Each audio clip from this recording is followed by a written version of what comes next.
भाई, आज फिजिक्स में हम लोगों को एक बड़ा ही बढ़िया आर्टिकल स्टडी करना है और जिसे बोलते हैं पूर्ण आंतरिक परावर्तन। अंग्रेजी में इसको कहा जाएगा पूर्ण मीन्स टोटल, आंतरिक इंटरनल, और परावर्तन मीन्स रिफ्लेक्शन। आप एक बड़ी अजीब चीज ये देखेंगे कि लेसन हमारा कौन सा चल रहा है, अपवर्तन का, लेकिन पढ़ने हम क्या जा रहे हैं, परावर्तन। ठीक है, तो अभी आप समझेंगे तो आपको पता चलेगा कि क्यों हमने इसका नाम रखा है पूर्ण आंतरिक परावर्तन। पूर्ण आंतरिक परावर्तन के लिए इस पे मैं आपको ऐसे दिखाता हूं। ये मैंने मान लिया कि एक इंटरफेस है और ये इंटरफेस दो पृष्ठों को अलग करता है। इस पे इधर नीचे वाला जो हमने मीडियम मान लिया, वो मान लिया डेंसर मीडियम है ये, और इधर वाले माध्यम को हमने मान लिया कि ये रेयरर मीडियम है। रेयरर मीडियम मीन्स विरल माध्यम और डेंसर मीडियम मीन्स सघन माध्यम। इस पर हमने एक अभिलंब बनाया है इससे, इस तरह से, और ये इंटरफेस है अंतरा पृष्ठ जो दो माध्यमों को अलग करता है। कौन कौन से, एक विरल माध्यम और एक सघन माध्यम। नीचे हमने सघन माध्यम माना है और ऊपर की तरफ हमने विरल माध्यम माना। ये यहाँ पर हमने एक नॉर्मल बना दिया इस इंटरफेस पर। नॉर्मल का मतलब ये इधर का एंगल और इधर दोनों तरफ के एंगल कितने होंगे, 90-90। ठीक है, अब यहां से हम सघन माध्यम से रेस को भेजेंगे, जो लाइट रेस होंगी उनको सघन माध्यम से भेजेंगे। ये पूर्ण आंतरिक परावर्तन की कुछ अपनी शर्तें हैं कि जब आप ये शर्तें फुलफिल करोगे तो ही टोटल इंटरनल रिफ्लेक्शन होगा, अदरवाइज नहीं हो सकता। कौन सी वो शर्तें हैं, पहले हम जरा उन्हीं को देख लेते हैं।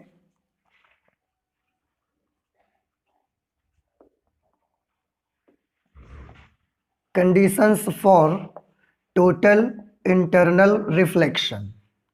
आगे से टोटल इंटरनल रिफ्लेक्शन के लिए, पूर्ण आंतरिक परावर्तन के लिए हम TIR का यूज करेंगे। और जब भी कभी हम TIR लिखेंगे आप समझ जाइएगा कि हम किसकी बात कर रहे हैं। टोटल इंटरनल रिफ्लेक्शन मीन्स पूर्ण आंतरिक परावर्तन की बात हम कर रहे हैं। जो टोटल इंटरनल रिफ्लेक्शन की सबसे पहली शर्त है वो ये है कि माध्यम कितने चाहिए, उसके लिए हमको दो, और दोनों ही पारदर्शी माध्यम चाहिए। ये बहुत आप याद रखेंगे। The very most important condition for total internal reflection that we need two mediums and both the mediums should be transparent. दो माध्यम चाहिए, एक के साथ एक, और दोनों माध्यम कैसे होने चाहिए, पारदर्शी।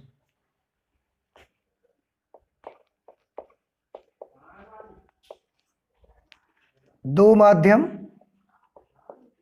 तथा दोनों पारदर्शी होने चाहिए।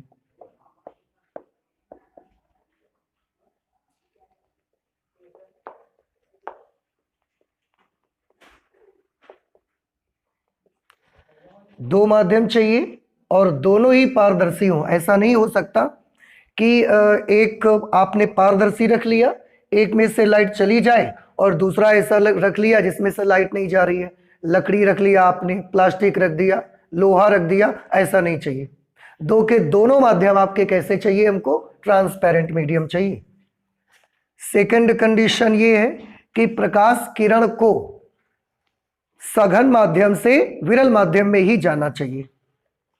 कभी विरल से सघन में आप नहीं भेजेंगे, हमेशा प्रकाश किरण किधर से भेजेंगे, सघन से। सघन से जाएगी, विरल में जाना चाहिए उसको। प्रकाश किरण सदैव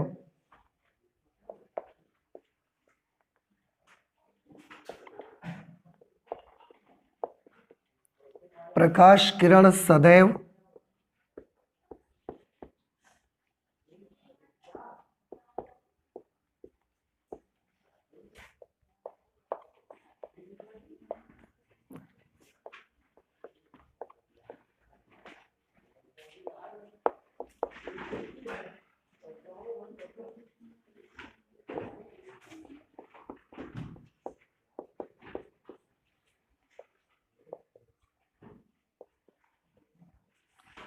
प्रकाश किरण सदैव सघन माध्यम से विरल माध्यम की ओर ही जाना चाहिए।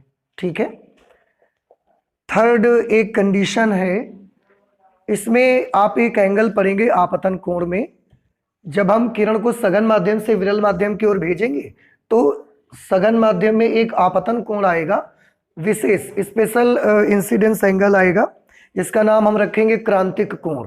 और क्लास 10th में अगर आपने इसको स्टडी किया है तो आपको शायद ये नाम याद भी आया होगा कि क्रांतिक कोण एक कोण होता था।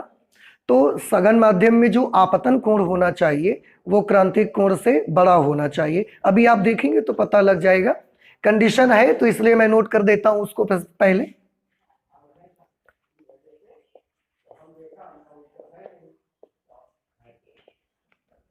सघन माध्यम में आपतन कोण का मान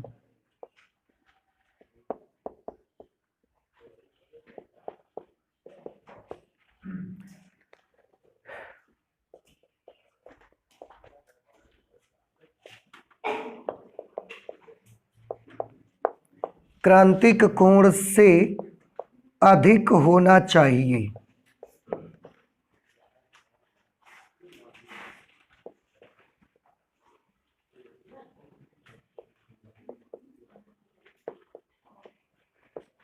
ये भी एक कंडीशन है कि सघन माध्यम में जो आपतन कोण होगा, आपतन कोण मीन्स आपतित किरण और अभिलंब के बीच का कोण, वो आपतन कोण का मान हमेशा क्रांतिक कोण से अधिक होना चाहिए। क्रांतिक कोण को अंग्रेजी में बोला जाता है क्रिटिकल एंगल।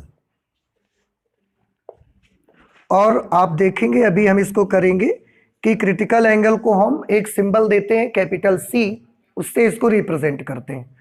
तो ये तीन कंडीशन है, इन तीन कंडीशन के होने से ही पूर्ण आंतरिक परावर्तन होगा, अदरवाइज पूर्ण आंतरिक परावर्तन नहीं करा सकते आप। कौन कौन सी कंडीशन है एक बार और देख लेते हैं कि हमको कितने माध्यम चाहिए, दो माध्यम होने चाहिए और दोनों ही पारदर्शी होने चाहिए। प्रकाश किरण सदैव सघन माध्यम से विरल माध्यम की ओर जाना चाहिए। सघन माध्यम में आपतन कोण का मान क्रांतिक कोण से अधिक होना चाहिए।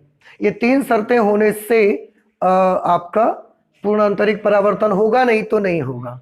ठीक, चलिए देखते हैं। तो प्रकाश किरण को किधर से भेजना है? सघन माध्यम से। हमने सघन माध्यम में लाइट रेस को भेजना स्टार्ट किया। ये देखिए, सबसे पहले हमने ये प्रकाश किरण भेजी ऐसे। आप मान लीजिए कि ये हमने रे नंबर 1 भेजी है, प्रकाश किरण नंबर 1। सघन माध्यम से भेजना था तो हमने सघन माध्यम से ही भेजा है। सघन माध्यम से किरण नंबर 1 अगर भेजी है, अब आप अपवर्तन का अपना रूल याद करिए, थोड़ा सा ध्यान करिए कि अगर प्रकाश सघन से विरल की ओर जाएगा तो प्रकाश किरण का क्या होगा? अभिलंब की ओर झुकेगी या अभिलंब से दूर हटेगी? दूर हटेगी। तो अगर उसके जाने का रास्ता ये है, ये उसके जाने का अगर रास्ता है तो क्या इसी दिशा में निकल जाएगी? ये इसके जाने का रास्ता है। एक्चुअल पाथ जो उसका है रे का वो ये है, लेकिन क्योंकि किरण सघन से विरल में जा रही है तो अभिलंब से थोड़ा दूर हट जाती है। ऐसे ना जा करके वो ऐसे निकल जाती है, ऐसा दूर हट गई इस तरह से। तो एक नंबर रे कहाँ मिलेगी? ये जो एक नंबर रे हमने यहां से भेजी है वो एक नंबर रे ये वाली है कि ये वाली है? कौन सी है बताएं? एक नंबर किरण आपने यहां से भेजी है तो एक नंबर किरण ये वाली है या ये वाली है? इधर वाली है। और ये तो हमने क्या बनाया है? ये इस किरण का एक्चुअल पाथ, उसका जो वास्तविक रास्ता है वो हमने बना के दिखाया कि अगर वो मुड़ती नहीं तो सीधी इस रास्ते पर चल के आगे पहुंच जाती वो। लेकिन क्योंकि ये सघन से विरल में जा रही है, अभिलंब से थोड़ा दूर हटना है इसको, तो ये अगर इधर आती तो अभिलंब की ओर आ जाती। तो अभिलंब से दूर हटने के लिए इसको इधर की तरफ हटना पड़ा और ऐसे हटके ये निकल गई। So this is not the actual path of रे नंबर 1। तो प्रकाश किरण नंबर 1 आपको यहां पर मिलेगी। ठीक, अच्छा, और भी किरणें हम यहां से भेज सकते हैं।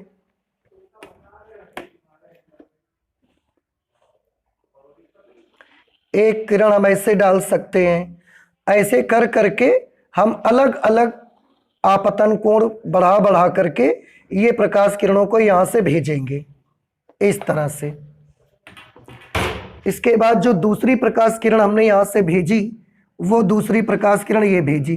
पहली वाली ये थी, इसका ये आपतन कोण था, और पहली वाली प्रकाश किरण का अपवर्तन कोण कौन सा है, ये देख रहे हैं आप।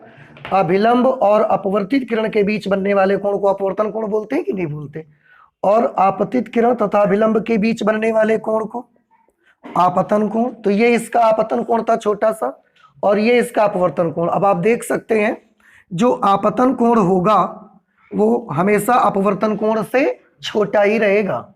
जब भी आप सघन से विरल में भेजोगे तो आपतन कोण हमेशा अपवर्तन कोण से छोटा आएगा। एंगल ऑफ रिफ्रैक्शन बड़ा होगा, एंगल ऑफ इंसिडेंस छोटा हुआ करेगा। ठीक, ये नंबर 2, ये रे नंबर 2 हमने भेजी। पहले के अपेक्षा इसका आपतन कोण कैसा कर दिया हमने, थोड़ा बड़ा कर दिया। अगर आपतन कोण हमने बड़ा कर दिया तो ये प्रकाश किरण जो कि नंबर 1 थी, जो इस रास्ते पर गई थी, नंबर 2 का हमने एंगल ऑफ इंसिडेंस ज्यादा कर दिया, तो इसका एंगल ऑफ रिफ्रैक्शन भी कैसा हो जाएगा, इधर ज्यादा। ये प्रकाश किरण अब जब रे नंबर 2 आएगी तो वो इधर की तरफ आएगी या और दूर हटेगी, और दूर हट जाएगी। तो वो प्रकाश किरण ऐसे निकल जाएगी, रे नंबर 2 और दूर हट गई। देखो ये प्रकाश किरण नंबर 2 आ गई, इसका आपतन कोण इतना हो गया, सॉरी अपवर्तन कोण। ठीक है, इसके बाद हमने रे नंबर 3 डाली, ये वाली प्रकाश की किरण रे नंबर 3, इसको ऐसे। पहले के अपेक्षा आपतन कोण का क्या हुआ, इस बार थोड़ा बड़ा हो गया। अपवर्तन कोण का क्या होगा, और बड़ा हो जाएगा। तो वो प्रकाश किरण क्योंकि सघन से विरल में जाना है, इसलिए 3 नंबर रे और थोड़ा दूर हट जाएगी, इससे इधर की तरफ आ गई। ये अपवर्तित किरण आ गई। अब थोड़ा सा आप सोचिए कि अगर हम यही करते रहेंगे, अगर लगातार आपतन कोण धीरे धीरे धीरे धीरे बढ़ाते रहेंगे 1-1 डिग्री, तो आपको क्या लगता है कि ये जो अपवर्तित किरण है ये धीरे धीरे और दूर हट रही है, और दूर हट रही है। ऐसा करते करते एक उस सिचुएशन के बारे में सोचिए जब ये प्रकाश की किरण बिल्कुल इसके पृष्ठ के समांतर निकल जाएगी, ऐसे। कुछ समझ में आ रही बात आपको भाई? जैसे जैसे आप आपतन, पहले आपतन कोण आपने छोटा रखा, रे नंबर 1, तो वो यहां मिली आपको। रे नंबर 2 जब डाला आपने, थोड़ा सा आपतन कोण बढ़ा दिया, रे नंबर 2 आपको यहां पर मिली, थोड़ा दूर हट गई। रे नंबर 3 डाली, आपतन कोण थोड़ा और बड़ा कर दिया हमने, तो ये रे नंबर 3 हमको यहां पर मिली, इसका अपवर्तन कोण और बड़ा हो गया। देखो, तो अगर हम ये करते रहेंगे कि लगातार आपतन कोण को 1-1 डिग्री, आधा-आधा डिग्री बढ़ाते जाएंगे, तो आपको क्या लगता है एक सिचुएशन ऐसी आएगी जब ये अपवर्तित किरण ऐसे होते होते इस सरफेस के साथ साथ निकल जाएगी। बिल्कुल आएगी कि नहीं आएगी? आएगी, क्योंकि लगातार अपवर्तित किरण दूर जा रही है। तो एक सिचुएशन ऐसी आएगी जब अपवर्तित किरण बिल्कुल इस सरफेस के ऐसा साथ साथ चली जाएगी, इस तरह से। मान लिया कि वो वाली सिचुएशन इस रे नंबर 4 पे आ गई। वो वाली सिचुएशन कहां पर आ गई? रे नंबर 4 पे। इतना जब हमने आपतन कोण बढ़ा दिया, इतना बड़ा आपतन कोण जब हमने कर दिया, तो जो रे इधर से ऐसे जा रही थी अपवर्तित होके, वो अपवर्तित होके यहां कहीं नहीं गई, वो अपवर्तित होके देखो ऐसे चली गई यहां पे। इस समय अपवर्तन देखो, इधर हम क्या कौन सा कोण बढ़ा रहे थे? आपतन कोण। उधर लगातार पहले अपवर्तन कोण ये था, रे नंबर 2 का अपवर्तन कोण ये था, रे नंबर 3 का अपवर्तन कोण ये है, और यहां से जो रे नंबर 4 हमने डाली है, वो रे नंबर 4 यहां पर भी आ गई है, और उसका अपवर्तन कोण अब कितना है? देखो, अभिलंब के साथ जो भी कोण बनेगा वही तो अपवर्तन कोण होगा। तो इतना कोण बना। आप देखिए, क्या आप बता सकते ये एंगल कितने डिग्री का होगा? 90 डिग्री का एंगल होगा। इसका मतलब है रे नंबर 4 के लिए रे नंबर 4 के लिए अपवर्तन कोण कितना हो गया? 90 डिग्री। अब देखें रे नंबर 1 2 3 बहुत सारी किरणें यहां से गई होंगी, लेकिन सबके लिए तो अपवर्तन कोण 90 डिग्री नहीं हुआ। ये एक रे ऐसी है प्रकाश की किरण जिसके लिए अपवर्तन कोण कितना हो गया है? 90 डिग्री। ऐसे गई, सघन से विरल में जाना चाहा इसने, लेकिन क्योंकि इसका आपतन कोण कुछ इस तरह का था कि अभिलंब से दूर हटने के चक्कर में यह प्रकाश किरण ऐसे पृष्ठ के समांतर निकल गई और अपवर्तन कोण कितने का बना? 90 डिग्री का बना। तो ये प्रकाश की किरण हमारे लिए थोड़ा सा स्पेशल है, क्योंकि बाकी भी बहुत सारी प्रकाश की किरणें हमने डाली होंगी, लेकिन सबके लिए अपवर्तन कोण तो 90 डिग्री नहीं बना। तो और केवल इसी प्रकाश किरण के लिए 90 डिग्री का अपवर्तन कोण बना है। तो ये प्रकाश किरण हमारे लिए थोड़ी सी स्पेशल है। और ये जो एंगल यहां पर बना है आपतन कोण, इस एंगल को हम बोलते हैं क्रांतिक कोण। इसी का जिक्र भी हमने किया था यहां पर, समझ आया? तो क्रांतिक कोण क्या होता है? बड़ी आसान है, आप डिफाइन कर सकते हैं आप इसको कि ये कौन सा माध्यम है? सघन माध्यम। क्रांतिक कोण कहां पर बना हुआ है? सघन में कि विरल में? सघन में बना हुआ है।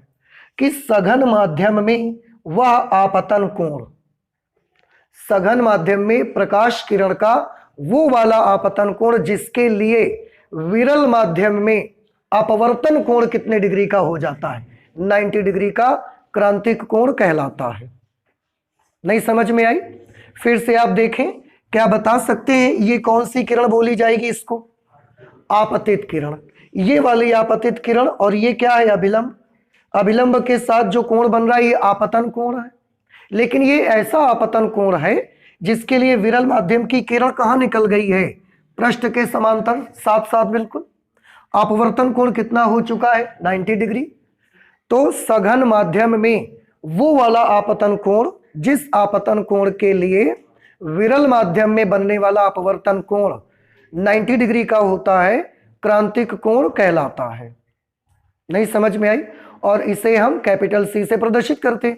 तो इसकी परिभाषा नोट कर लीजिए आप।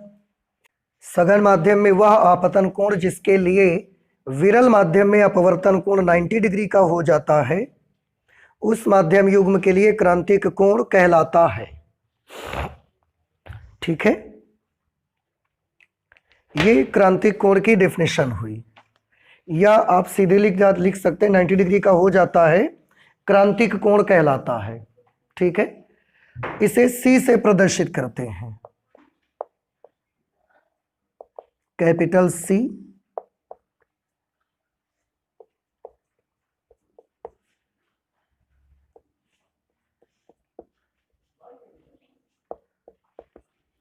इसे कैपिटल सी से प्रदर्शित करते हैं। तो ये वाला जो एंगल आपका होगा, ये वाला, इसे हम कैपिटल सी से रिप्रेजेंट करेंगे। आपतन कोण है, सघन माध्यम में है, और इस आपतन कोण के लिए अपवर्तन कोण 90 डिग्री है, इसलिए ये वाले कोण को हम क्रांतिक कोण बोलेंगे, इसको नहीं बोलेंगे। याद रखिएगा, हमने यहां भी लिखा हुआ है सघन माध्यम में वह आपतन कोण जिसके लिए विरल माध्यम में अपवर्तन कोण 90 डिग्री का हो जाता है, क्रांतिक कोण कहलाता है। तो आपतन कोण जो होगा उसको हम क्रांतिक कोण बोलेंगे, अपवर्तन कोण को नहीं। ठीक है, अच्छा, तो ये तो हो गई क्रांतिक कोण तक की बात।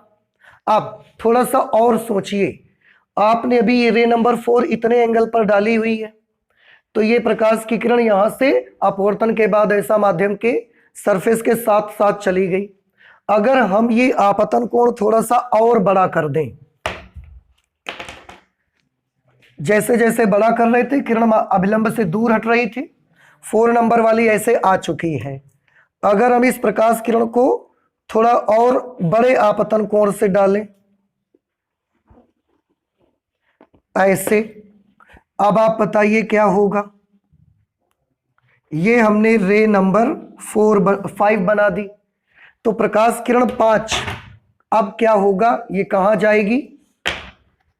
देखो 1 2 3 4, अभिलंब से दूर हटने के चक्कर में 1 2 3 4 वाली यहां तक आ चुकी है। इसके बाद जब और बड़े एंगल से एक रे आप डालोगे तो वो रे का क्या होगा? क्या वो फिर ऊपर जाना स्टार्ट होगी या नीचे आना शुरू हो जाएगी? नीचे आना स्टार्ट हो जाएगी, क्योंकि अभिलंब से दूर हटने के चक्कर में वो और नीचे आ जाएगी। तो ये रे नंबर 5 आ गई यहां पर।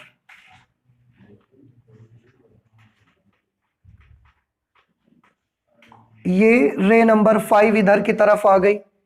ठीक है, इसको थोड़ा सा और हम सही से बना लेते हैं।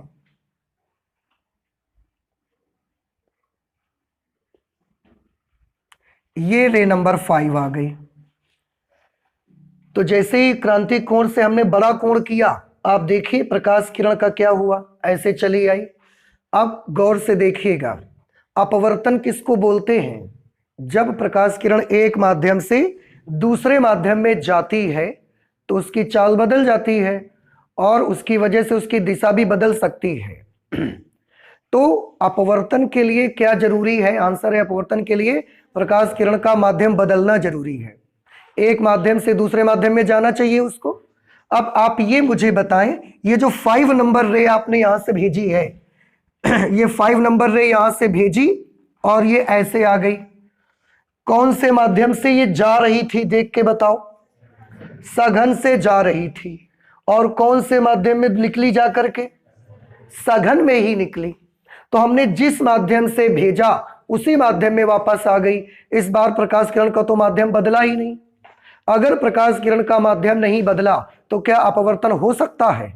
आंसर है अपवर्तन तो नहीं हो सकता। तो फिर ये क्या हुआ होगा? ये परावर्तन है। प्रकाश किरण जिस माध्यम से जाती है, एक सरफेस से टकरा करके उसी माध्यम में वापस लौट आना, उसका ये वाली घटना को क्या बोलते हैं? परावर्तन बोलते हैं। तो ये 5 नंबर रे में अब क्या नहीं हुआ? अपवर्तन नहीं हुआ। 5 नंबर रे में क्या हुआ है? तो फिर 5 नंबर रे में परावर्तन हुआ है। इसलिए इसके नाम में हमने क्या लगाया है? रिफ्लेक्शन। ये बात कुछ समझ आई आपको? हमने इसके नाम में इसीलिए क्या लगाया हुआ है? रिफ्लेक्शन, क्योंकि रिफ्लेक्शन का मीनिंग क्या होता है? परावर्तन। ठीक है, तो प्रकाश किरण नंबर 1, 2, 3, 4 इन सब के अपवर्तन हुए हैं, लेकिन प्रकाश किरण नंबर 5 का अपवर्तन नहीं हुआ, क्योंकि उसी माध्यम से किरण गई और उसी माध्यम में वापस लौट आई। तो इसका अपवर्तन नहीं है, इसका परावर्तन है। इसीलिए इसके नाम में हमने क्या लगाया हुआ है? रिफ्लेक्शन। रिफ्रैक्शन नहीं लगाया। तो परावर्तन है ये तो क्लियर हो गया। अच्छा, दूसरी चीज, ये जिस माध्यम से आपने, किस माध्यम से किरण को भेजा था? सघन से। और किरण लौट के भी कहां पर आई? तो जिस माध्यम से आपने प्रकाश किरण को भेजा उस माध्यम के अंदर ही तो आई कि बाहर चली गई उस माध्यम के? फिर से बताएं, आपने कौन से मीडियम में कौन से मीडियम से भेजा उसको? सघन से आपने उसको भेजा प्रकाश किरण को। ऐसे लाइट रे सघन से गई और लौट के कहां पर आई? सघन में। क्या वो इस माध्यम को पार करके माध्यम से बाहर चली गई? बाहर नहीं चली गई, अंदर के अंदर रही। और इसका मतलब है जिस माध्यम से गई उसी माध्यम के अंदर लौट आई, बाहर नहीं गई। अंदर लौट आने को क्या बोलते हैं? इंटरनल। अंदर की अंदर ही आ गई, तो ये क्या हो रहा है? ये तो इंटरनल है। अगर ये बाहर चली गई होती तो क्या होता? एक्सटर्नल। लेकिन ये जिस माध्यम से जा रही थी उसी माध्यम में वापस लौट आई, इसलिए इसके नाम के साथ हमने एक वर्ड और लगा दिया, क्या? इंटरनल। नहीं समझ में आई ये बात? जैसे आप घर से चले एक कमरे से और दरवाजे तक जाके फिर घर में ही लौट आए, तो आप अंदर से जा रहे थे और अंदर ही तो लौट आए अपने ही घर में, या बाहर गए क्या? तो इसलिए इसके नाम के साथ हमने और क्या वर्ड लगा दिया? इंटरनल। इंटरनल का मतलब होता है आंतरिक और एक्सटर्नल का मतलब होता है बाहरी। तो जो ये प्रकाश किरण सघन माध्यम से गई और सघन माध्यम में ही अंदर वापस लौट आई, ये एक्सटर्नल मीडियम में नहीं गई, अपनी माध्यम से अपनी माध्यम में लौट आई, इसलिए इसके नाम के साथ में एक वर्ड हमने और लगा दिया, इंटरनल। क्लियर? अच्छा, अब एक चीज और देखिए, दर्पण में क्या होता है थोड़ा सा सोचिए, और यहां क्या हो रहा है उसको भी सोचिए। दर्पण में होता यह है कि दर्पण में एक प्लेन सरफेस होती है ग्लास की, उसके पीछे पॉलिश लगी रहती है। दर्पण में भी परावर्तन होता है, यहां पर भी परावर्तन हो रहा है। दोनों का डिफरेंस समझने का प्रयास करिए। देखिए, दर्पण में जो परावर्तन होता है उसमें प्रकाश किरण ऐसा जाती है, आगे सबसे पहले उसको क्या मिलती है, ग्लास की प्लेन सरफेस। प्लेन सरफेस में वो अंदर चली जाती है, लेकिन जहां पर पीछे पॉलिश लगी है वहां पर स्ट्राइक करती है। जब भी प्रकाश किरण किसी सरफेस पर पड़ती है तो वो 3 काम करना चाहती है, आपको बताया गया है। कौन से 3 एक्शन करना चाहती है? वो परावर्तन करना चाहती है, वो रिफ्लेक्शन करना चाहती है, एब्जॉर्ब भी हो जाएगी। ये मीडियम कुछ ना कुछ उसको क्या कर लेगा, अवशोषित कर लेगा, और ट्रांसमिट भी होना चाहती है। तो पॉलिश लगी है, ट्रांसमिट तो हो नहीं पाई, आर पार तो निकल नहीं पाई, तो ट्रांसमिशन तो नहीं हुआ। अब बची 2 चीजें, रिफ्लेक्शन और एब्जॉर्प्शन। थोड़ा गौर से सुनिएगा जी मेरी बात को। मिरर की मैं बात कर रहा हूं, दर्पण की। दर्पण में क्या एक्शन होता है, थोड़ा गौर कीजिए। सबसे पहले मुझे बताएं, किसी सरफेस पर जब लाइट रे पड़ती है तो वो कितने एक्शन करना चाहती है? 3। रिफ्लेक्शन परावर्तन, ट्रांसमिशन आर पार चले जाना, और एब्जॉर्प्शन अवशोषित हो जाना। अब क्योंकि मिरर जब हमने सामने लगाया तो उसमें पॉलिश लगी हुई है, पॉलिश की वजह से जो प्रकाश किरण है आर पार तो जा नहीं पाएगी, तो 3 में से 1 एक्शन तो नहीं हो सकता। कौन सा नहीं होगा? अब ट्रांसमिशन तो नहीं हो सकता। अब बचे कौन कौन से 2 एक्शन? Reflection, absorption. तो अब प्रकाश किरण जाएगी, टकरा के वापस लौटेगी। क्या एब्जॉर्प्शन हुआ होगा? आंसर है हुआ होगा। क्यों? क्योंकि ये प्रकाश किरण को पीछे जाने नहीं देता, ये प्रकाश किरण को जाने से मना करता है, उसको रोकता है, उसके रास्ते में अवरोध पैदा करता है। अब प्रकाश किरण ऐसे जाती है, उसके रास्ते पर अवरोध आता है, वो जाने नहीं देता, तो बड़ी जोर से उससे टकराती है और टकरा के वापस लौटती है। और टक्कर में तो एनर्जी का लॉस होता है, आप तो जानते हैं। आप जब भी किसी से टकराओगे आपकी ऊर्जा का नुकसान हो जाएगा। ऐसे ही लाइट रे यहां से आई, ट्रांसमिशन हो नहीं सकता। रिफ्लेक्शन और एब्जॉर्प्शन में अब 2 ही एक्शन बचे हुए हैं, जिसमें से जब ऐसे जाएगी तो इधर लगी है पॉलिश, और वो क्योंकि इसको पीछे जाना अलाउ नहीं करती तो लाइट रे बड़ी जोर से जाके टकराती है। अगर अलाउ करती होती तो भी टकराना पड़ता क्या? आप किसी रोड में जा रहे हैं और अगर उस रोड में जाना अलाउ है तो आपको किसी से टक्कर करनी पड़ती है क्या? लड़ना पड़ता है किसी से? किसी से आपकी लड़ाई नहीं होती। लेकिन अगर कोई बेफालतू में आपको रोड के उधर जाने से मना कर रहा है, आपको अवरोध लगाता है, फिर आपकी उससे क्या हो जाती है? टक्कर। और टक्कर में आपकी एनर्जी का हमेशा क्या होगा? तो टक्कर मत करिए कभी, क्योंकि एनर्जी का क्या होगा? बचा के रखिए। एनर्जी का लॉस हुआ तो अगर यहां से 100 एनर्जी गई है, टक्कर हुई उसकी, टक्कर क्यों हुई पता लगा? क्योंकि ये जाने नहीं देता, अलाउ नहीं करता, और जो अलाउ नहीं करता उसके साथ टक्कर होगी ही, लड़ाई होगी ही। तो अगर 100 एनर्जी हमने यहां से भेजी है, टक्कर में अगर 20 कम हो गई तो 80 वापस गई, तो हम 2 काम हो गए कि नहीं हो गए? एब्जॉर्ब हो गई कुछ एनर्जी 20, और 80 एनर्जी वापस लौट के चली गई। ये बात किसके लिए मैंने बताई? दर्पण के लिए, मिरर के लिए। अब थोड़ा यहां के लिए सोचिए जरा। इसमें थोड़ा सा गौर करिए। लाइट रे जब यहां पर गई, इधर कौन सा माध्यम है? विरल। और इधर कौन सा माध्यम है? तो क्या आप मुझे बता सकते हैं कि जब लाइट रे यहां से ऐसा जाएगी तो ये विरल माध्यम इसको जाने के लिए अलाउ करेगा कि नहीं करेगा? सघन से प्रकाश किरण जा रही है और उसके दूसरी तरफ कौन सा माध्यम है? विरल। विरल प्रकाश किरण को अपने अंदर से जाने के लिए अलाउ करता है कि दर्पण की पॉलिश जैसे मना करता है? जाने के लिए मना करता है, अलाउ करता है। हाँ बिल्कुल सही है, क्योंकि ये कैसा माध्यम है? विरल। तो जो प्रकाश किरण सघन से चली जाएगी विरल में उसके लिए जाना कोई कठिन काम है ही नहीं। तो क्या जो प्रकाश किरण 5 नंबर प्रकाश किरण यहां से गई, उसको इधर वाले माध्यम ने अवरोध लगाया होगा, मना किया होगा क्या? मना नहीं किया होगा, लेकिन ये गई ही नहीं। अब अगर मना नहीं किया होगा तो क्या टक्कर हुई होगी क्या? क्योंकि अवरोध लगता है तो टक्कर होती है ना। अवरोध लगा ही नहीं जब, तो अवरोध जब है ही नहीं तो टक्कर की तो कोई गुंजाइश ही पैदा नहीं होती ना। आप खुद सोचिए, आपके रास्ते पर फालतू में कोई अवरोध लगाएगा, टक्कर तभी तो होती है। और यहां का तो जो दूसरा माध्यम है वो खुद बेचारा इतना रेयरर मीडियम है कि वो तो लाइट को बोलता है कि चले आओ तुम, वो तो अलाउ करता है। वो जरा सा भी ऑब्स्टेकल लाइट के मार्ग पे नहीं लगाता, वो तो लाइट को इसकी अपेक्षा जरा इसकी अपेक्षा और कमी वो तो खुद बोलता है। विरल माध्यम है ना, वो तो खुद बोलता है कि तुम चले आओ, अलाउ है आना आपको। अगर ये मीडियम अलाउ करता है तो क्या इसको इस माध्यम में से जाके टकराना पड़ेगा? और अगर टकराना नहीं पड़ेगा, ये बात समझ आई कि नहीं आई आपको? यहां पर दर्पण में जाके उसको टकराना पड़ता है कि नहीं टकराना पड़ता? क्यों टकराना पड़ता है? क्योंकि वो रोकती है उसको पॉलिश। यहां पर प्रकाश किरण को कोई रोक रहा है क्या? ये दूसरा माध्यम तो खुद इतना विरल है, वो बोलता है कि तुम चले आओ, हमें कोई परेशानी नहीं है।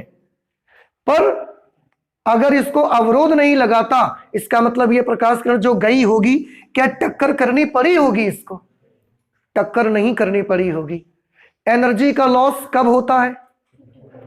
टक्कर होती है। यहां टक्कर हुई क्या? तो एनर्जी का लॉस हुआ होगा क्या?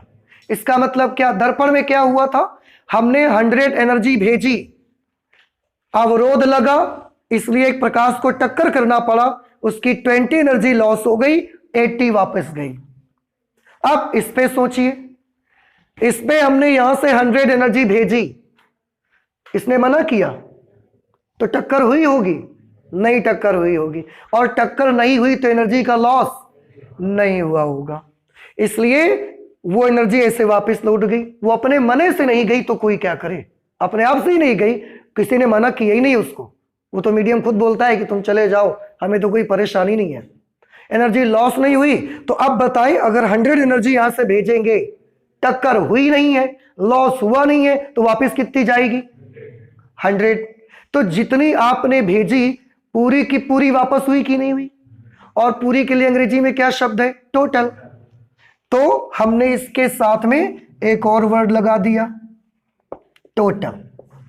Now this become total internal reflection, पूर्ण आंतरिक परावर्तन। तो यह पूर्ण शब्द हमको क्या बताता है? कि इसमें एनर्जी का लॉस नहीं होता। होता भी होगा, अगर होता भी होगा तो 100 में से 1% का हो जाएगा, फिर भी 99 एनर्जी क्या मिलेगी आपको वापस।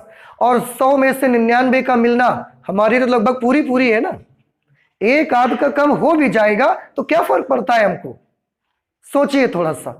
इसलिए इसमें नाम के आगे शब्द कौन सा लगाया गया? टोटल। याद रहेगा सभी स्टूडेंट्स को कि टोटल वर्ड क्यों लगा है। फिर से बताएं, अच्छा एक बार अगर आपको पता लग गया, दर्पण में प्रकाश किरण को जाने से रोका जाता है कि नहीं रोका जाता? रोका जाता है। रोके जाने की वजह से वो टक्कर करती है कि नहीं करती? करती है। और टक्कर में ऊर्जा का नुकसान होता है कि नहीं होता? होता है। तो जितनी एनर्जी जाती है पूरी वापस आती है क्या? पूरी वापस नहीं आती। इसमें बताइए, क्या प्रकाश किरण जब जा रही सघन से विरल की तरफ, तो विरल इसको अपने अंदर जाने से मना करता है क्या? मना नहीं करता। अगर वो मना नहीं करता तो क्या प्रकाश किरण को टकराना पड़ता होगा? टकराना तो नहीं पड़ता होगा, बस वो जाती है, स्लिप होके वापस आ जाती है। टकराना नहीं पड़ता तो ऊर्जा का लॉस हुआ होगा क्या? ऊर्जा का लॉस नहीं हुआ तो क्या पूरी की पूरी एनर्जी आपको मिल जाएगी? मिल जाएगी। और इसीलिए वर्ड क्या लगाया? टोटल। उसी माध्यम से जाकर और उसी माध्यम के अंदर वापस आ गई, इसलिए वर्ड क्या लगा? इंटरनल। माध्यम को पार नहीं किया, इसलिए वर्ड क्या लगा? रिफ्लेक्शन। तो इसीलिए इसको बोलते हैं पूर्ण आंतरिक परावर्तन। ठीक है, इतनी बात सबको समझ आ गई? अच्छा, अब और थोड़ा सा आगे चलते हैं। आपने क्लास 10th में भी पूर्ण आंतरिक परावर्तन पढ़ा था। अब आप मुझे बताएं, एक प्रकाश किरण और हम थोड़ा बाहर से अब डालते हैं। रे नंबर 6,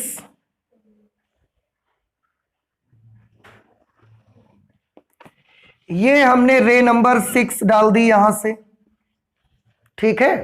अब प्लीज मुझे बताएं, देखो 4 नंबर वाली ये आई थी, 5 नंबर वाली प्रकाश किरण ये आ गई, हमने 6 नंबर को और आपतन कोण बढ़ा के डाला।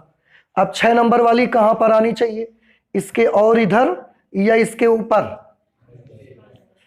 और नीचे आ जाना चाहिए भाई, क्योंकि लगातार ये जो प्रकाश किरण यहां से जा रही है अभिलंब से दूर हटते ही चली जा रही है।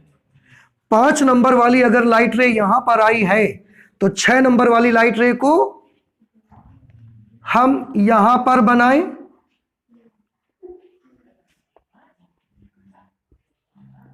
या 6 नंबर लाइट रे को यहां पर बनाएं। कौन सा 6 नंबर सही है, 5 के नीचे वाला कि 5 के ऊपर वाला? 5 के नीचे वाला, और यही गलत हो गया। गलत हो गया, क्यों गलत हो गया बताइए? प्रकाश किरण में अपवर्तन हो रहा है क्या? प्रकाश किरण में 4 के बाद से क्या शुरू हो गया था? परावर्तन स्टार्ट हो गया था। तो अब रूल अपवर्तन के थोड़ी लगेंगे, अगर परावर्तन स्टार्ट हो गया है तो अब नियम भी किसके लगेंगे? परावर्तन के नियम लगेंगे। और परावर्तन का नियम क्या है कि आपतन कोण के बराबर ही क्या होता है? परावर्तन कोण होता है। तो अब आप मुझे बताओ, क्या ये जो कि आपतन कोण इतना बड़ा है ये इधर आना चाहिए या इतने में आ जाना चाहिए? रे नंबर 4 के बाद कौन सा प्रोसेस स्टार्ट हो गया है, अपवर्तन या परावर्तन? अपवर्तन, परावर्तन। तो जब परावर्तन स्टार्ट हुआ है तो रूल भी किसके एप्लीकेबल होंगे? परावर्तन के। और परावर्तन का बड़ा फेमस रूल है कि परावर्तन कोण सदैव आपतन कोण के बराबर होता है। तो इस समय आपतन कोण कितना है? इतना। तो इस समय परावर्तन कोण भी कितना होना चाहिए? इतना ही होना चाहिए। अब इतना अगर परावर्तन कोण होना चाहिए तो वो प्रकाश की किरण आपकी, क्या ये वाला आपतन कोण और ये परावर्तन कोण दोनों बराबर लगते हैं आपको? देखो ध्यान से, कौन सा बड़ा लग रहा है? आपतन कोण बड़ा लग रहा है, तो परावर्तन कोण भी तो उतना ही बड़ा होना चाहिए। तो फिर ये प्रकाश की किरण नहीं हो सकती। याद रख लीजिए, बच्चे हमेशा इसमें गलती करते हैं। इस वक्त प्रकाश की किरण ये वाली आएगी। अब हो सकता है मेरे बनाने में थोड़ा इसके अपेक्षा ज्यादा बड़ा कोण बन गया होगा, लेकिन आप याद रखें कि 4 नंबर के बाद से अपवर्तन नहीं हो रहा है। 4 नंबर रे के बाद से सीधे क्या हो रहा है? परावर्तन। और अगर 4 नंबर के बाद परावर्तन हो रहा है तो रूल्स अपवर्तन के फॉलो नहीं होंगे, रूल्स परावर्तन के फॉलो होंगे। और उस सिचुएशन पे आपतन कोण का मान परावर्तन कोण के बराबर आना चाहिए। तो अगर ये वाली किरण 5 नंबर रे अगर यहां पर आई है तो 6 नंबर को तो हमने और बड़े कोण से डाला है, तो इधर भी 6 नंबर का कोण कैसा होना चाहिए? 5 वाली से बड़ा ही आना चाहिए। अगर 7 नंबर रे हम यहां से डाल देंगे, अब बताएं ये रे आपको कहां मिलेगी? 6 और 5 के यहां बीच में, इधर या इधर नीचे? ये कोण और बड़ा हो गया। जितना कोण बड़ा हो गया उतने बड़े परावर्तन कोण से ये प्रकाश किरण इधर चली जाएगी। 7 नंबर। 8 नंबर यहां से अगर डाल देंगे आप तो क्या होगा? और यहां पर आ जाएगी 8 नंबर लाइट रे। क्या कभी भी कोई प्रकाश की किरण इतने में आ पाएगी? कोई कभी नहीं आएगी। तो यहां हमेशा ही कैसा बना रहेगा? डार्क रहेगा, अंधेरा रहेगा। देखो लाइट रे कैसे चलती है, उसका चलना देखिए। जब आप यहां से एंगल बदल बदल कर डालते जाते हैं तो यहां से इसका चाल देखना आप कैसे चलेगी। ऐसे पहले लंबवत डालते तो लंबवत निकल जाती, ऐसे थी। धीरे धीरे ये पहले ऐसे ऐसे चली, ऐसे चलने के बाद यहां के बाद तुरंत यहां पर आ गई। उसके बाद क्या हुआ? ऐसे चल के फिर यहां तक आएगी। नहीं समझ आया? पहले प्रकाश की किरण बिल्कुल सीधे ऊपर की तरफ थी, ऐसे प्रकाश किरण ऐसे चलती गई, जब 90 डिग्री का कोण हो गया उसके बाद अचानक से इतना नीचे आ गई और हमने आपतन कोण बढ़ाया तो फिर किस तरफ जाने लगी, फिर ये ऊपर की तरफ जाने लगी और यहां तक फिर आ जाएगी। अब कोई प्रकाश की किरण कभी इस वाले पोर्शन पे, इस वाले एरिया पे नहीं आएगी। आप देखो ना, आपको क्या लगता है कि और एंगल बढ़ा के आप 9 नंबर लाइट रे डालोगे तो क्या वो 9 नंबर लाइट रे यहां पर आएगी? क्या वो 9 नंबर तो और यहां पर चली जाएगी। यहां पर कौन सी प्रकाश की किरण आएगी प्लीज बताएं मुझको। कभी भी कोई आएगी ही नहीं प्रकाश की किरण। तो यहां पर का पोर्शन हमेशा कैसा बना रहेगा? अंधेरा बना रहेगा, हमेशा डार्कनेस रहेगी यहां पे। ये पूर्ण आंतरिक परावर्तन में होता है। क्या आपको ये पूर्ण आंतरिक परावर्तन समझ में आया? नहीं समझ आया? आ गया कि प्रकाश किरण कैसे चलती है उसका अंदाजा लगा? कुछ बताएं कैसे चलती है। देखो मैं बताता हूं। पहले ऐसे बिल्कुल ऊपर की तरफ थी, धीरे धीरे ऐसे बढ़ती जा रही, जैसे जैसे हम आपतन कोण बढ़ाते जा रहे हैं ऐसे ऐसे बढ़ते बढ़ते सीधी आई। सीधे के बाद क्या करेगी? एकदम से ज्यादा नीचे आएगी और फिर इसके बाद फिर धीरे धीरे ऊपर की तरफ बढ़ेगी और नीचे नहीं आएगी इधर, और ऊपर की तरफ बढ़ेगी। तो पहले यहां से यहां, फिर यहां से अचानक यहां, और फिर ऐसा ऊपर की तरफ। इधर से चाहे जितनी प्रकाश किरणें डालोगे यहां पर कभी कोई लाइट रे आएगी ही नहीं। यह है पूर्ण आंतरिक परावर्तन। तो अब आप पूर्ण आंतरिक परावर्तन को परिभाषा बना सकते हो। क्या परिभाषा बनेगी? कि यदि सघन माध्यम में आपतन कोण का मान क्रांतिक कोण से ज्यादा कर दिया जाए, क्योंकि जब तक क्रांतिक कोण के बराबर रहा तब तक तो अपवर्तन हो रहा था उसमें, क्रांतिक कोण से थोड़ा सा भी बढ़ा दिया जाता है तो प्रकाश किरण सघन माध्यम में ही वापस लौट आती है। वो फिर अपवर्तन के नियमों का पालन नहीं करती। वो किसके नियमों का पालन करती है? परावर्तन के नियमों का पालन करती है। इस घटना को हम क्या बोलते हैं? पूर्ण आंतरिक परावर्तन कहा जाता है। ठीक है, तो इसको हम परिभाषित कर लेते हैं। टोटल इंटरनल रिफ्लेक्शन की परिभाषा: जब कोई प्रकाश किरण सघन माध्यम से विरल माध्यम की ओर जाती है तथा सघन माध्यम में उसका आपतन कोण क्रांतिक कोण से थोड़ा सा भी बढ़ा दिया जाता है तो प्रकाश की किरण परावर्तन के नियमों का पालन करते हुए सघन माध्यम में ही वापस लौट आती है। इस घटना को प्रकाश का पूर्ण आंतरिक परावर्तन कहते हैं। तो ये डिफिनेशन हमने किसकी बना ली? पूर्ण आंतरिक परावर्तन की। क्या आप सभी को ये टोटल इंटरनल रिफ्लेक्शन समझ में आया? क्रांतिक कोण आपको समझ में आया? यहां पर डेफिनेशन बनाई थी हमने। क्रांतिक कोण किस कोण को कहेंगे? जिस आपतन कोण के लिए अपवर्तन कोण 90 डिग्री का हो गया है वो वाले कोण को, वो वाले आपतन कोण को बोलेंगे क्रांतिक कोण।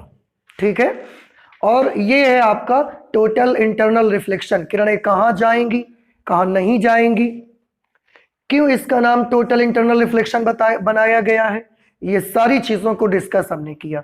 इसमें एक छोटा सा कैलकुलेशन बेटा हम करके देखना चाहते हैं। ये जो क्रांतिक कोण वाली कॉन्सेप्ट है ना आपकी, कि क्रांतिक कोण सघन माध्यम का वो वाला आपतन कोण है, इसके लिए विरल माध्यम में अपवर्तन कोण 90 डिग्री का हो जाता है। इसका एक छोटा सा कैलकुलेशन है, उसको हम करके देखना चाहते हैं। तो आप इसे नोट कर लें, इसके बाद करते हैं। यहां पर अब एक बात और आती है। कुछ बच्चों का ये सोचना है, जब मैंने पूर्ण आंतरिक परावर्तन की शर्त लिखी तो उसमें सबसे पहली शर्त हमने लिखी कि दोनों माध्यमों का कैसा होना आवश्यक है? पारदर्शी। अब कुछ बच्चे ऐसा सोचते हैं कि प्रकाश किरण किससे जा रही है? सघन से। वापिस कहां पर आ रही है? सघन में। दूसरे माध्यम में तो जा नहीं रही है, तो ये वाला माध्यम चाहे पारदर्शी लगाओ चाहे अपारदर्शी लगा दो, क्या फर्क पड़ता है? सोचे थोड़ा सा आप भी जरा। क्या आपको सोचना है? क्या क्वेश्चन हमारा है कि अगर प्रकाश किरण सघन से जा रही है और सघन में ही वापस आ रही है, क्या प्रकाश की किरण ये दूसरे माध्यम में जाती है? पूर्ण आंतरिक परावर्तन जब होता है तो प्रकाश किरण दूसरे माध्यम में प्रवेश करती है क्या? दूसरे माध्यम में जाती है क्या? नहीं जाती। तो जो सबसे शुरू में हमने कंडीशन लिखी थी कि दो माध्यमों दोनों का पारदर्शी होना जरूरी है, तो जब दूसरे माध्यम में प्रकाश किरण जाती ही नहीं है तो आप पारदर्शी रखो, चाहे कोई लकड़ी यहां लगा दो, जब उधर जाना ही नहीं है उसको तो पूर्ण आंतरिक परावर्तन तो तब भी होता रहेगा। तो अगर मैं इस माध्यम में विरल की जगह पर ये प्लास्टिक ऐसे लगा देता हूं, इस जगह पर ऐसे, तो भी पूर्ण आंतरिक परावर्तन होगा या नहीं हो पाएगा? नहीं होगा। क्यों? वेरी गुड, क्योंकि अगर आप ये लगा दोगे, कोई भी अपारदर्शी माध्यम लगा दोगे, उस समय प्रकाश किरण की टक्कर स्टार्ट हो जाएगी। अगर टक्कर होना शुरू हो जाएगी तो एनर्जी लॉस होगी और अब 100 एनर्जी वापस नहीं आएगी। और अगर टोटल एनर्जी वापस नहीं आई तो फिर ये टोटल इंटरनल रिफ्लेक्शन नहीं होगा। बात समझ में आई? तो आपने बहुत अच्छा बताया, लेकिन ऐसा आप सोच सकते हैं कि दोनों माध्यमों में दोनों पारदर्शी होने चाहिए, हमने शर्त लिखी। लेकिन अगर प्रकाश किरण दूसरे माध्यम में जा ही नहीं रही है तो दूसरे माध्यम को चाहे जैसा लगा दो, चाहे लोहे का लगा दो, चाहे लकड़ी उसकी जगह पर रख दो, पूर्ण आंतरिक परावर्तन तब भी हो जाएगा। ऐसा नहीं है अगर आप लोहा या लकड़ी इसके बॉर्डर पर ऐसा रख दोगे फिर प्रकाश किरण लोहे में टकरा जाएगी और टकराने से उसके एनर्जी का लॉस हो जाएगा। लॉस होगा तो फिर पूर्ण आंतरिक परावर्तन नहीं होगा। तो ये सबसे इंपॉर्टेंट कंडीशन है कि दूसरे माध्यम को भी कैसा होना चाहिए? पारदर्शी। दोनों मीडियम पारदर्शी होने चाहिए। इसमें एक छोटा सा कैलकुलेशन है क्रांतिक कोण के लिए, वो हम करना चाहते हैं। आप थोड़ा ध्यान से देखिए, इस फिगर को मैं यहां पर बनाता हूं। इधर की तरफ कौन सा माध्यम था? नीचे की तरफ डेंसर मीडियम यानी कि सघन माध्यम, और इधर की तरफ कौन सा माध्यम है? रेयरर मीडियम है, जिसे आप बोलते हैं विरल माध्यम। यहां ये अभिलंब है, यहां से प्रकाश किरण ऐसे जाती है और ऐसे इस माध्यम में अभिलंब से दूर हटते जाती है। अभी यहां पर आपने देखा एक विशेष प्रकाश की किरण थी, कौन सी? 4 नंबर। 4 नंबर लाइट रे को जब हमने यहां से ऐसे भेजा, ये 4 नंबर लाइट रे को जब हमने यहां से ऐसा भेजा था 4 नंबर, तो ये प्रकाश की किरण का कैसे अपवर्तन हुआ था? ये 4 नंबर इस सरफेस के ऐसा साथ साथ समांतर चली गई थी। यहां पर भी ये 4 नंबर, उस समय आपतन कोण कितने डिग्री का हो गया था? 90 डिग्री। और उस समय इस आपतन कोण को ही हमने क्या बोला था? क्रांतिक कोण। याद करिए, अभी डेफिनेशन भी लिखी थी कि प्रकाश एक ऐसी स्पेशल रे थी कि जो ये आपतित हुई थी तो अपवर्तन कोण इसका 90 डिग्री हो गया था। उस समय जितना भी आपतन कोण आया था उसका नाम हमने क्या रखा था? क्रांतिक कोण। और उसको रिप्रेजेंट कैसे किया था? सी से। इस वाली कंडीशन के लिए थोड़ा सा स्नेल का नियम लगाइए जरा। स्नेल के नियम से, स्नेल के नियम से रूल क्या होता है बताएं? Sine i upon sine r, sine i upon sine r, और ये बराबर किसके होता है? ये होता है पहले माध्यम के सापेक्ष दूसरे माध्यम के अपवर्तनांक के बराबर। अब यहां बताएं प्रकाश किरण जा किससे रही है? सघन से। और यहां पर जा किस में रही है? विरल में। मोड़ने का काम कौन कर रहा है? विरल माध्यम। तो अपवर्तनांक भी किसका? विरल माध्यम का। किसके सापेक्ष? सघन के सापेक्ष। तो इसको कैसे लिखा जाए? विरल माध्यम का अपवर्तनांक सघन के सापेक्ष, सघन माध्यम के सापेक्ष डेंसर मीडियम के सापेक्ष रेयरर मीडियम का अपवर्तनांक। नहीं समझ में आया आपको? अच्छा, ये फॉर्मूला बना। अगर ये फॉर्मूला बना तो इसमें वैल्यूज लिखिए।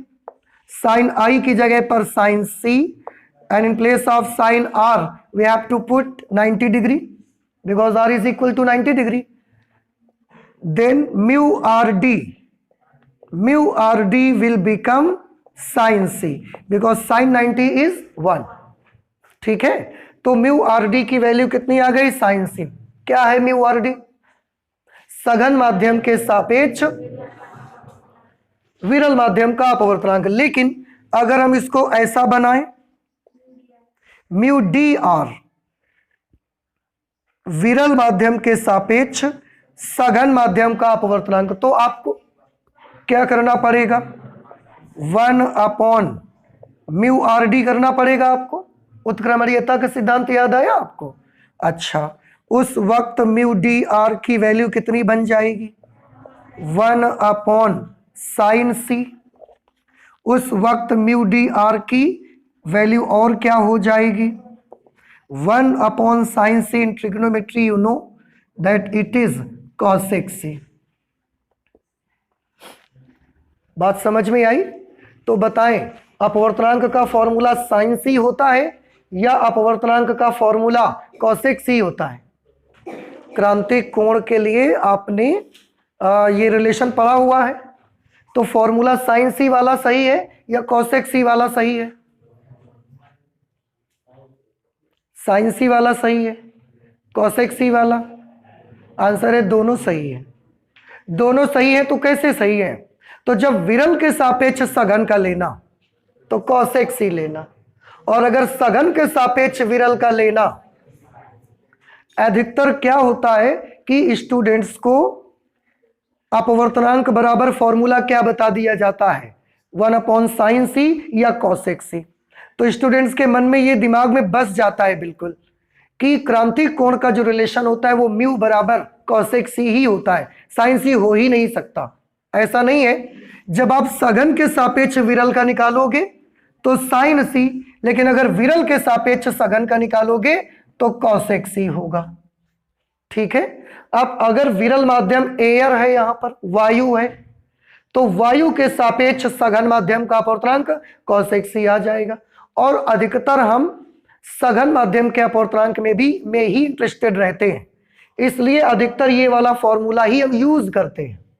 अदरवाइज sin c भी सही है, cosec c भी फॉर्मूला सही है।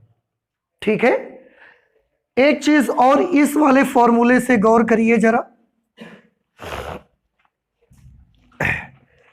जिसका अपवर्तनांक ज्यादा होगा जिस माध्यम का, उस माध्यम का c कैसा होगा, कम।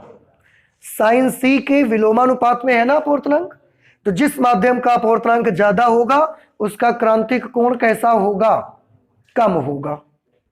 यह भी आपको ध्यान रखना है।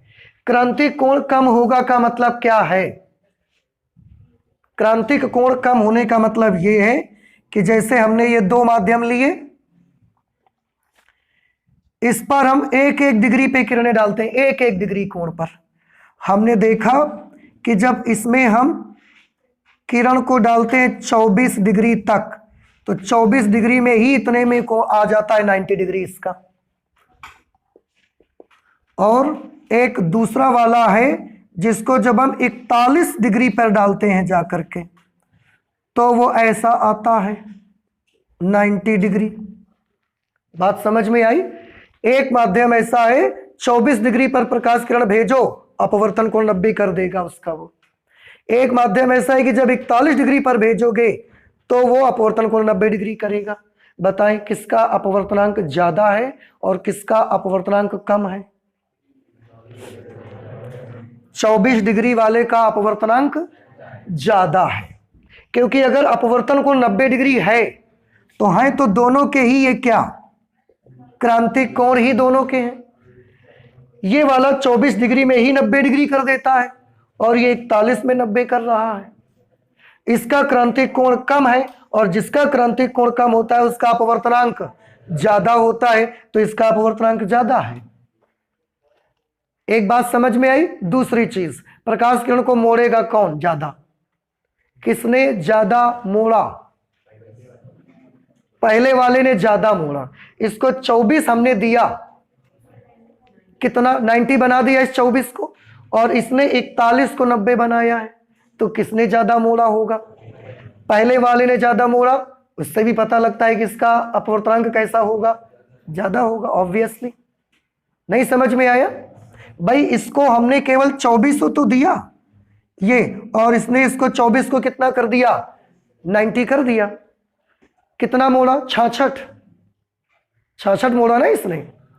24 इसको दिया, इसने 66 मोड़ा। इसको हमने 41 दिया, इसने कितना मोड़ा, 49।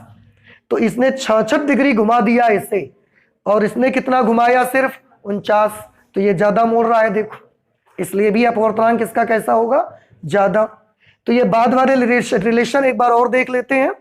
जिसका अपवर्तनांक ज्यादा होगा उसका क्रांतिक कोण कम होगा, या इसका उल्टा याद कर लो, इसका क्रांतिक कोण कम होगा उसका अपवर्तनांक ज्यादा होगा।